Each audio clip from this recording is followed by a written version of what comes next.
Raatma is a frightening creature who appears in a memorable segment of V/H/S/94, and a lot of thought went into the monster.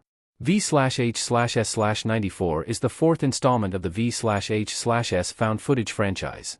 The first film, which premiered in 2012 and helped define the decade's cult horror movie boom, features segments of horror films, directed by up-and-coming horror directors, all connected by an equally terrifying wraparound segment. V/H/S/94 follows the same format, though with the wraparound and segments taking place in 1994. V/H/S/94 is one of the best movies in the V/H/S franchise thanks to its solid lineup of segments, suitably creepy and mysterious wraparound, and a more polished and updated look that still has a documentary feel. In the first segment of the horror anthology, Storm Drain, a Channel 6 news reporter from Westerville, Ohio, Holly Marciano, Anna Hopkins, and her cameraman Jeff, Christian Potenza, investigate what they think is a local legend about a Ratman. Expecting a fluffy news piece, what they find is much more horrifying. Raatma is a fabled creature in a V/H/S/94 segment. The creature is worshipped by a cult in the Westerville sewers. Holly and Jeff descend into the sewer system to search for the mysterious Ratman. They find a man living down there, covered head to toe in black sludge. At first, assuming he is the Ratman, they try to give him an interview.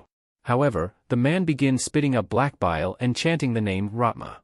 Frightened, Jeff and Holly flee the sewer, only to be captured by a group of cultists, similarly covered in black goo.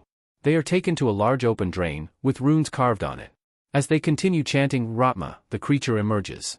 This elongated half-rat, half-human monstrosity emerges from the sewer, dragging itself along, shrieking as it does. Raatma vomits black bile which the cultists collect and pour onto Jeff. The acidic bile melts him as he screams, and Raatma turns to Holly. The monster screams approvingly and prepares to vomit atop her head.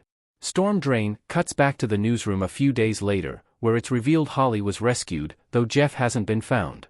As Holly gives the news, she begins replacing words with Raatma, much to her co-host's confusion.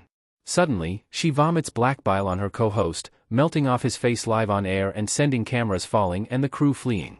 The last recording captures Holly regaining her composure, smiling sweetly, and saying, "Hail Raatma," another cultist bound to the terrifying creature.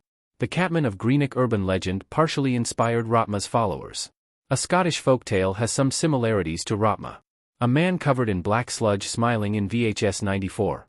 In an interview with Bloody Disgusting, the segment's director, Chloe Okuno, talked about her inspiration for the Ratman. The Catman Okuno is referring to as the Catman of Greenock, an urban legend that comes from the town west of Glasgow. According to the legend, which has been circulating since the 1970s, the Catman has skin as black as coal and eats rats with his bare hands, via Scottish Daily Express. The legend goes on to say he was a Russian sailor whose ship docked in the harbor in 1970. He abandoned his crew due to a combination of poor mental health and infighting with his shipmates. The Catman ended up living with a family of cats, hence his nickname, and refused anyone's help. A gang of youths attacked him, which left him unable to walk, forcing him to limp and crawl around on his belly. Years later, the legendary man is still used to scare local children. The crawling the legend describes sounds like how Raatma moves, and the pictures on Bloody Disgusting and the internet of the supposed Catman do look strikingly similar to the goo-covered man Holly and Jeff meet when they first travel down to the sewer.